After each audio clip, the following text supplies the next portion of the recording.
সম্মানিত ভাইরা, বর্তমান বিশ্বে যে পরিস্থিতি, এই পরিস্থিতিতে আমাদের কোরআন হাদিসের দৃষ্টিতে কি করণীয়, এই বিষয়ে আল্লাহ পাক রব্বুল আলামিনের পবিত্র কোরআন কারীমের একটা আয়াত আপনাদেরকে শোনাই।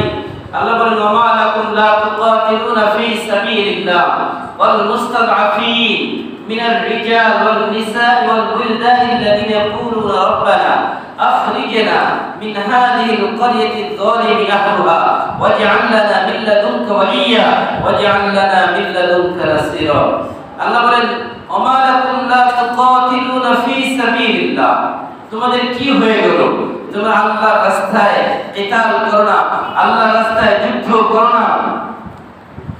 ওয়াল মুস্তাদআফিন মিনার রিজাল ওয়াল নিসা ওয়াল ওয়িলদান, অথচ পুরুষ, নারী, শিশু, বৃদ্ধা, দুর্বল যারা, তারা বলছে, আল্লাযীনা ইয়াকুলুন, তারা বলছে, রব্বানা আখরিজনা মিন হাযিহিল ক্বরিয়াতিয যালিমি আহলুহা, হে আমাদের প্রভু, আমাদেরকে এই জালেমের এই এলাকা থেকে আমাদেরকে বের করে দাও।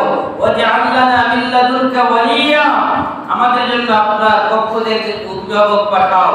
ওয়াজআল লানা মিন লাদুনকা নাসীরা, আমাদের জন্য সাহায্যকারী পাঠাও। বর্তমান বিশ্বে ইরান সহ পুরো আরব, মধ্যপ্রাচ্যে আমেরিকা সহ যেই যুদ্ধের দাবানল ছড়িয়ে পড়েছে, তাতে গোটা বিশ্বের মধ্যে প্রভাব পড়ছে। এই গোটা বিশ্বের যে একটা অস্থিরতা, তৃতীয় বিশ্বযুদ্ধের দিকে পুরা পৃথিবী চলে যাচ্ছে, এটা হচ্ছে যারা এই যুদ্ধ নিয়ে বিশ্লেষণ করেন তাদের মতামত। যদি এভাবে চলতে থাকে আমাদের করণীয়টা কি? দেখেন, এখানে জালেম আর মাজলুমের একটা বড় বিষয়। এখানে অনেকেই শিয়া সুন্নি নানান মতবাদ সামনে নিয়ে আসছেন, কিন্তু আপনাকে আমাকে মনে রাখতে হবে, আল কুফরু মিল্লাতুন ওয়াহিদা, সকল কুফরি শক্তি তারা এক জায়গায় একমত যে গোটা বিশ্বে মুসলমান নামধারী যারা আছে তাদেরকে নিধন করে দাও, তাদেরকে শেষ করে দাও। তারা যেই নামেই থাকুক না কেন, তারা সুন্নি হোক, শিয়া হোক, তারা যেই নামেই থাকুক, তারা মুসলমান, তো এই নাম তো ধারণ করে বাস শেষ করে দাও। এখন শিয়া সুন্নি এই নাম নিয়ে বাস গোটা বিশ্বের মধ্যে আজকে যে যুদ্ধ লাগিয়ে দেওয়া হয়েছে, এটার মাধ্যমে আমাদের মুসলমানদের মধ্যে আরো ফাটল সৃষ্টি করা হচ্ছে। কেউ শিয়া বলে তাদেরকে ঘৃণিত করছেন, তাদের প্রতি কোনো দয়া অনুগ্রহ নাই। আবার কেউ সুন্নি, না আমি সুন্নি মুসলমান, তাদের প্রতি আমার কোনো দয়া থাকবে না। এই জন্য নানান মুসলমানদের মধ্যে বিভাজিত হচ্ছে। ভাইরা আমার, ইন্নাল মুমিনুনা ইখওয়া, যারা মুখ দিয়ে বলে আল্লাহ এক, রাসূলকে মানে, সেই তো ঈমানদার। এটা দিলের বিষয়, অন্তরের বিষয়। যদি অন্তরে সে যদি আল্লাহকে বিশ্বাস করে থাকে, মান আকালা যাবিহাতানা, যে ব্যক্তি আমাদের কুরবানির গোশত খায় এবং আমাদের কিবলাকে কিবলা মনে করে, আল্লাহ রাসূল বলেছেন সে আল্লাহর কাছে জবাব দিবে। তার অন্য কাজ করব কি হবে না হবে সেটা আল্লাহ তার জবাব দিবে।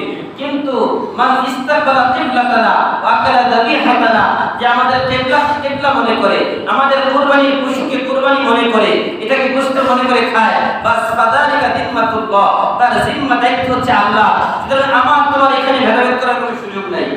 আমার তোমার দেখতে হবে তারা এখানে মানছে কেন, তারা মুসলমান।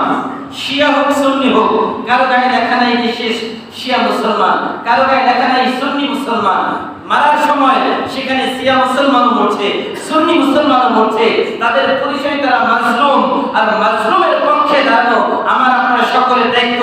আর গোটা বিশ্বের সকল মুসলমানের ব্যাপারে আল্লাহ বলেছে, ইন্নাল মুমিনুনা ইখওয়া, যারা আল্লাহকে আল্লাহ বলে মানে, যারা রাসূলের রিসালাতের স্বীকৃতি দেয়, তারাই তো ঈমানদার। আর ঈমানদারদের বাকি কর্মকাণ্ড যেগুলো আছে, আকীদার কথা বলেন, এক একজনের আকীদা এক এক রকম। সেই আকীদা আল্লাহ তাআলা জানেন কার কি আকীদা, কিন্তু আমরা তো নিজেদের মধ্যে এইভাবে দূরত্ব তৈরি করতে পারি না। আমরা, আমাদের উচিত মুসলমানদের প্রতি সহানুভূতিশীল হওয়া, আমাদের উচিত মাজলুমদের প্রতি সহানুভূতিশীল হওয়া, জালেমদের প্রতি কঠোর হওয়া। কারণ আল্লাহ রাসূলের তো এই চরিত্রই ছিল, মুহাম্মাদুর রাসূলুল্লাহ ওয়াল্লাযীনা মাআহু আশিদ্দাউ আলাল কুফফার রুহামাউ বাইনাহুম তারাহুম রুকআন সুজদান ইয়াবতাগুনা ফাদলাম মিনাল্লাহি ওয়া রিদওয়ানা। আল্লাহ রাসূল সাল্লাল্লাহু আলাইহি ওয়াসাল্লাম, নবী মুহাম্মদুর রাসূলুল্লাহ, তার সাহাবীরা, তাদের যারা সম্মানিত মুসলমান ছিল, ছিলেন হামওয়ার, তাদের প্রতি ছিলেন দয়াশীল, অনুগ্রহশীল। আর যারা কাফের, কুফফার, রহমা আশিদ্দা ওয়ালাল কুফফার, কাফেরদের প্রতি ছিল কঠোর, তাদের প্রতি ছিল শক্ত দিলওয়ালা। এজন্য আমাদেরকে তো একই আচরণ করা উচিত। আমরা আমাদের মধ্যে ভেদাভেদ সৃষ্টি না করি। এটা হচ্ছে কাফেরদের একটা চক্রান্ত। কিভাবে মুসলমানের মধ্যে ডিভাইডের সৃষ্টি করা যায়, কিভাবে মুসলমানদের মধ্যে ভেদাভেদ সৃষ্টি করা যায়, কিভাবে তাদের মধ্যে তাফরিক সৃষ্টি করে তাদেরকে টুকরো টুকরো করে ফেলা যায়। তাহলে এক ভাইকে কাটা হবে, আরেক ভাই পাশে দাঁড়াবে না, বলবে সে শিয়া। আরেক ভাইকে কাটা হবে, সে বলবে সে সুন্নি। আরেক ভাইকে কাটা হবে, সে বলবে ওয়াহাবি। এই নানান মত পার্থক্য তৈরি করে দেওয়া, এটা খ্রিস্টানদের, ইহুদিদের একটা চক্রান্ত। আর এই চক্রান্তের মধ্যে আমরা পা দিয়েছি। আর এই জন্য আমরা আমাদেরকে নিয়ে সমালোচনায় ব্যস্ত, তাদের খারাপ দিকগুলো আমরা দেখি না ভাইরা আমার। এই জন্য মনে রাখবেন, নিজেদের মধ্যে দূরত্ব তৈরি না করা। আমরা সবসময় মাজলুমের পক্ষে, জালেমের বিরুদ্ধে। সে যত সুপার পাওয়ারই হোক না কেন, যত সুপার পাওয়ারই হোক না কেন, আফগানিস্তানের মতো দেশের মধ্যে রাশিয়া টিকতে পারে নাই।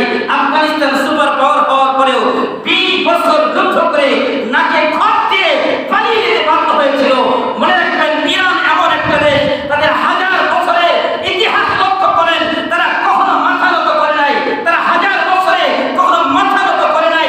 তারা সবসময় মাথা উঁচিয়ে বেঁচেছে। আগামী দিনেও তারা মাথা উঁচিয়ে বাঁচবে। গর্দান তো আমাদের থেকে আলাদা হয়ে যাবে, কিন্তু কারোর সামনে গর্দান নত করবে না, ঠিক কিনা? মুসলমান আমরা তো সিংহের জাতি আমরা বলতাম, কিন্তু বড় আফসোস, সেই সিংহের জাতি আজকে বিড়ালের জাতিতে পরিণত হয়েছে। বলতে নিজেরও কষ্ট হয়, দুঃখ হয়, কিন্তু দুঃখ বাক্যান্ত নিয়ে কথাগুলো বলতে হয়। আমাদের তো আজকে অবস্থা হওয়ার কথা ছিল না। আজকে আমরা যারাই একটু সচেতন, তারাই দেখতেছেন কি অবস্থা ভাইরা আমার। এই জন্য আপনাদেরকে একটু সজাগ করে দিতে চাই। সবাই একটু বিবেকবান হন। কোন মিডিয়া আপনার খবর দিচ্ছে তার দিকে দেখেন। এই মিডিয়াগুলো কারা নিয়ন্ত্রণ করে এটা দেখেন। এই ম্যাক্সিমাম মিডিয়া নিয়ন্ত্রণ করে ইহুদিরা, এই ম্যাক্সিমাম মিডিয়াগুলো নিয়ন্ত্রণ করে আমেরিকা। এর বাহিরে যাওয়ার কোনো সুযোগ নাই। সেন্সরের মাধ্যমে সবগুলো মিডিয়া নিয়ন্ত্রণ করছে। চাইলেই আপনি কোনো নিউজ দিতে পারবেন না। চাইলেই আপনি কোনো নিউজ দেওয়ার পরে সাথে সাথে আবার ওই নিউজটাকে ডিলিট করা হচ্ছে। ওই নিউজটাকে সেই ওয়েবসাইট থেকেই একদম ডিলিট করে দেওয়া হচ্ছে। তার মানে কি? তার মানে মুসলমানদের ভিতরে ভয় ঢোকানোর জন্য, মুসলমানদের ভিতরে ভয় ঢোকানোর জন্য এই কাজগুলো করা হচ্ছে। এই জন্য আমরা সবাই সতর্ক থাকবো। আল্লাহ যেন জালেমদেরকে ধ্বংস করে দেন, আল্লাহ মাজলুমদেরকে যেন বিজয় দান করেন। আমিন। আলহামদুলিল্লাহি রাব্বিল আলামিন।